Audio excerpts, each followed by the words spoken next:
Boa noite a todos, sejam bem-vindos a mais um momento de perguntas e respostas segundo o Espiritismo. Que Jesus envolva a todos. Eu sou a Leni Souza e vou responder as perguntas de hoje. Pergunta número 1. Espiritismo é religião ou só pode ser considerado ciência e filosofia de vida? A palavra religião ela tem duplo sentido, né? Geralmente entendemos religião como algo associado a um conjunto de cultos, de práticas de adoração, de rituais, de casta sacerdotal, misticismos, né? Por exemplo. Então, isso é no sentido usual da palavra, uma doutrina com rituais. Mas no sentido filosófico, que é o outro sentido da palavra religião, que quer dizer uma comunhão de pensamentos e sentimentos que liga os homens, podemos dizer que sim, neste sentido filosófico, que o Espiritismo ele é uma religião. Porque o que o Espiritismo prega, que é o laço proposto, trazido pela obra de Allan Kardec, é unir todos os espíritas na caridade. A caridade é esse laço, né, que une todo mundo aí num sentimento de amor e de respeito às criaturas. Então, o Espiritismo ele é uma doutrina religiosa de cunho filosófico e científico. Não podemos dizer que ele pode ser considerado uma ciência e filosofia de vida, porque, como filosofia, ele dá uma interpretação da vida, responde várias questões, de onde viemos, para onde vamos, fala de Deus, utilizando um método racional. Como ciência, ele nos traz os estudos à luz da razão, dentro dos critérios científicos, nos fala sobre fenômenos mediúnicos provocados pelos espíritos, que não passam de fatos naturais, porque não existe o sobrenatural dentro do espiritismo. E aí entra a parte religiosa, né, que é a religião que tem por objetivo que é a transformação moral do homem, nos ensinando que a todos os dias nós devemos trazer para a nossa vida os ensinamentos de Jesus Cristo, que nós devemos ser caridosos, que nós devemos nos unir, que nós devemos nos respeitar. Então, uma religião simples, sem sacerdotes, sem cerimônias, sem sacramentos, sem rituais, que objetiva num todo a transformação moral do homem. E tem uma revista espírita que essa pergunta foi feita a Allan Kardec, e ele diz que sim, que sem dúvida é uma religião no sentido filosófico. E nós nos glorificamos por isto, porque é uma doutrina que funda os laços na fraternidade, na comunhão dos pensamentos. E não é só uma simples convenção, mas ele tem as bases sólidas, né, firmadas nas próprias leis da natureza. Pergunta número 2. Espíritas podem postar fotos com trajes de praia nas redes sociais? Olha, o espiritismo ele não proíbe nada, né? A doutrina ela respeita o livre-arbítrio de cada um. Então, assim, não podemos dizer se pode, se não pode, se é certo ou errado, porque não existe um padrão de comportamento que deve ser seguido, uma cartilha assim que tem que ser seguida por todos os espíritas. E depende muito do contexto. Às vezes a gente vê uma foto nas redes sociais e às vezes as pessoas estavam ali, estavam felizes, queriam registrar esse momento, estavam na praia, e aí você avalia e fala que mal tem. O problema existe quando a pessoa cultiva demais o exibicionismo, a vaidade, né? Sabemos que isso é causa da queda do ser humano. Conforme o tempo vai passando e a gente vai se aprofundando na doutrina, estudando cada vez mais, alguns hábitos, algumas atitudes, por si só a gente vai deixando para lá, né? Pois aprendemos que também nós damos exemplos por aquilo que fazemos. Muitas respostas para as nossas próprias indagações estão lá dentro de nós mesmos. Né? Será que eu devo fazer? Será que é legal? Será que está de acordo com aquilo que eu venho estudando? Será que não é a minha vaidade falando mais alto? Né? E por aí a gente tem base nas atitudes da gente e a gente vai saber se a gente deve saber fazer algumas coisas ou não. Pergunta número 3. Eu e minha esposa estamos imersos numa energia muito negativa, onde tudo está dando errado. A saúde da minha esposa só piora, meus animais de estimação adoecem e até o carro vive quebrando. E assim a nossa situação financeira piora também. O que fazer? Façam orações constantes.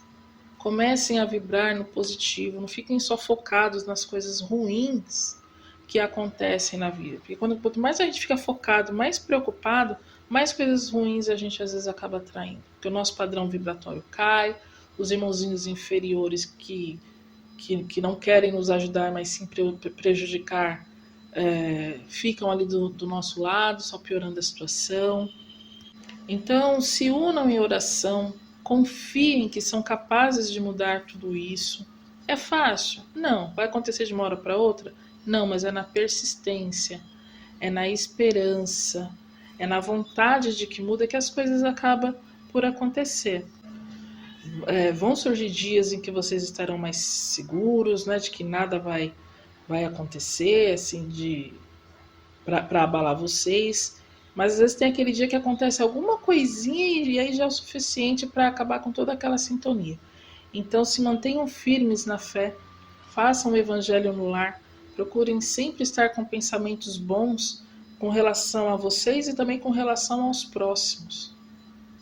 Se estiverem num grupo onde a conversa flua negativamente para algum lado, para falar mal de alguém, desviem dessas conversas, mudem a conversa, orem e vigiem. E sempre pensamento positivo que logo as coisas melhorarão. Pergunta número 4. Eu tenho epilepsia desde os meus 12 anos. Fiz exames várias vezes e nunca deu nada. E os médicos nunca souberam explicar o motivo dessas crises.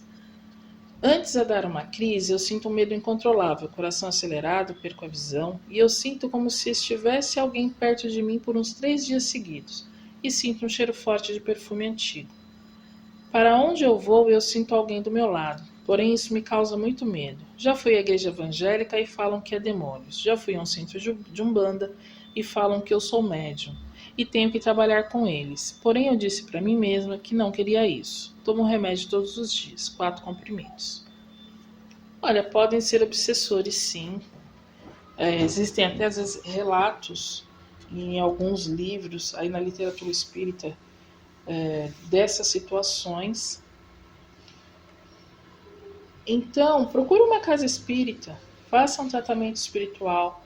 Eles vão tratar do seu espírito, do corpo físico, das influências espirituais.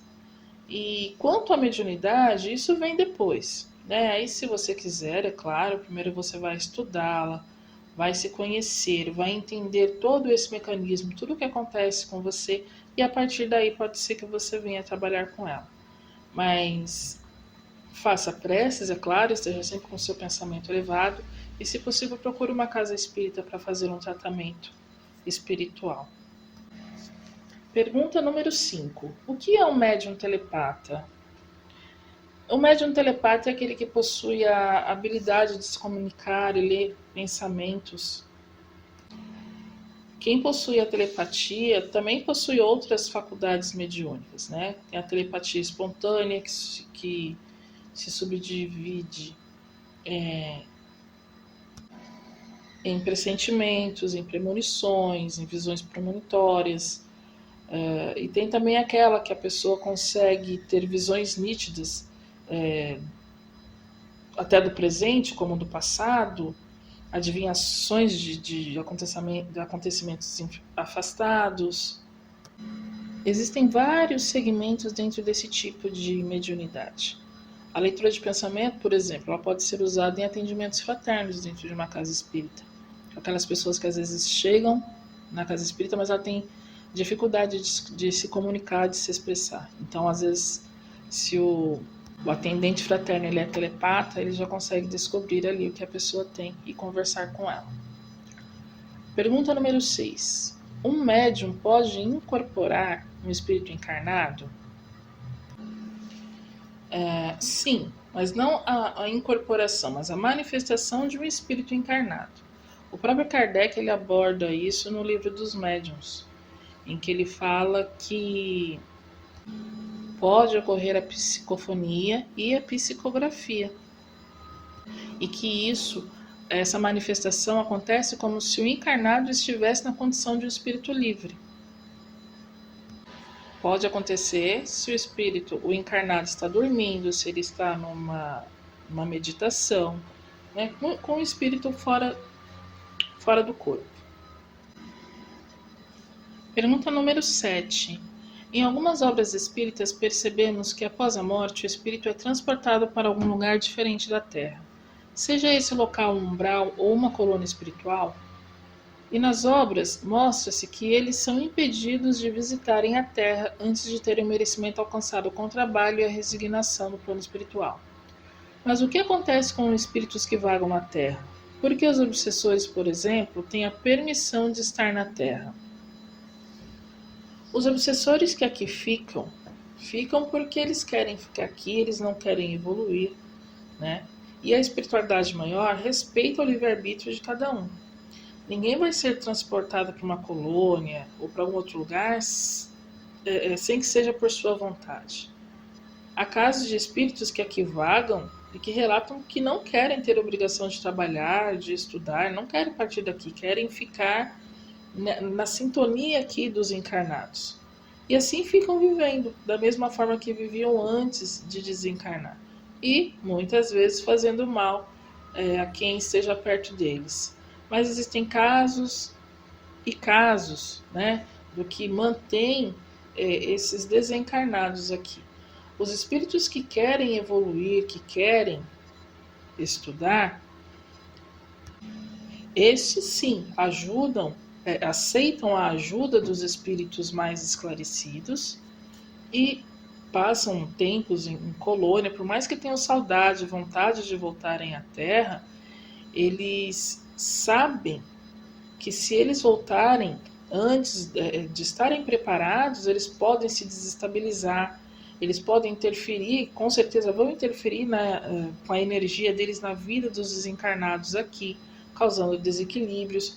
Então, para que tudo isso não ocorra, eles respeitam o tempo certo, eles têm um aprimoramento do espírito, eles estudam bastante para depois eles poderem retornar aqui à Terra e às vezes visitar os seus entes queridos. Pergunta número 8. Ouvi dizer que não se pode pedir apenas o afastamento de um obsessor. O que devo fazer então? Depende de mim ele ficar ou ir embora? A questão não é só afastar o espírito obsessor, expulsar, né, pedir para que ele vá embora. Nos devemos lembrar que quando a obsessão acontece, não é só culpa do espírito. Nós atraímos eles com o nosso padrão vibratório, com a nossa conduta, com os nossos pensamentos, com as nossas atitudes, com os nossos equívocos, né, nossos erros aí de vidas passadas. E então cabe a nós também a mudança de atitude, a mudança de pensamento, de vibração e principalmente exercer o perdão, saber perdoar, pedir perdão, aprender a amar.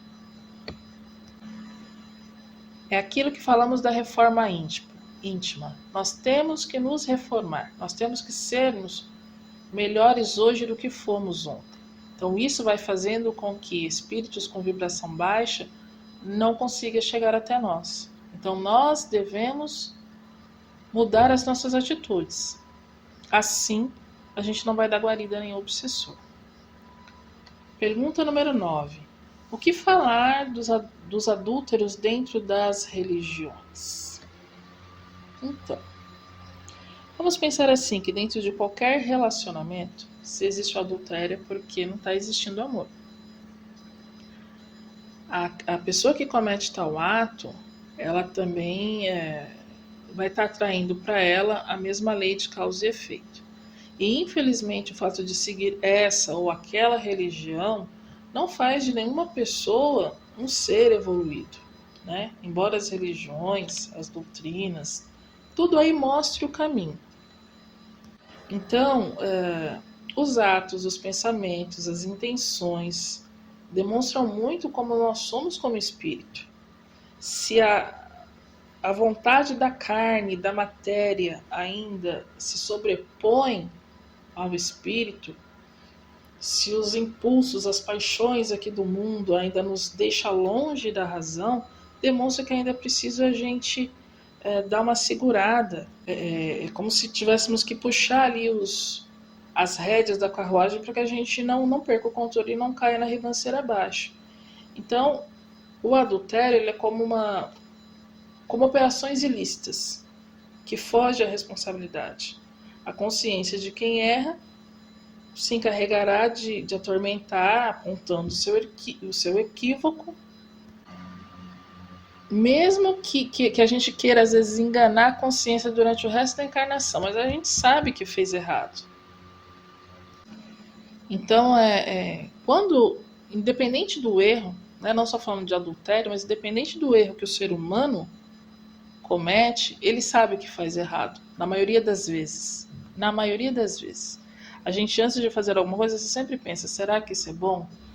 Isso é errado, mas não vai dar nada, eu vou fazer. Mas no fundo, a consciência da gente sempre vai cobrar. E depois de desencarnado, então, é que a cobrança se intensifica.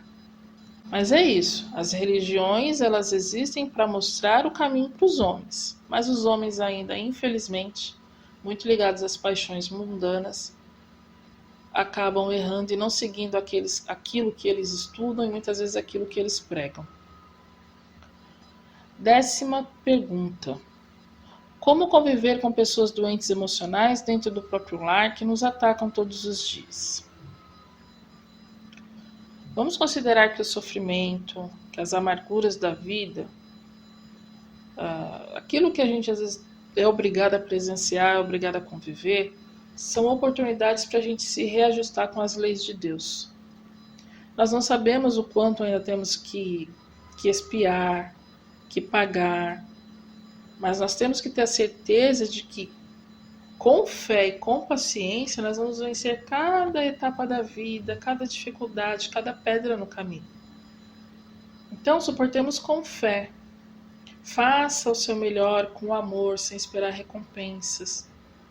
Afinal, você mesmo reconhece, como você diz aí na pergunta, que são pessoas doentes. E pessoas doentes precisam de quê? Precisam de boas vibrações, precisam de amor, precisam de luz. Muitas vezes cansa a pessoa que está convivendo com aquilo, com certeza desanima, mas busca o conforto na prece, na fé, e com certeza receberá aí dos amigos espirituais doses extras de coragem, de ânimo, que vai te ajudar a enfrentar essas situações dia após dia. Lembre-se sempre da frase: bem-aventurados os aflitos.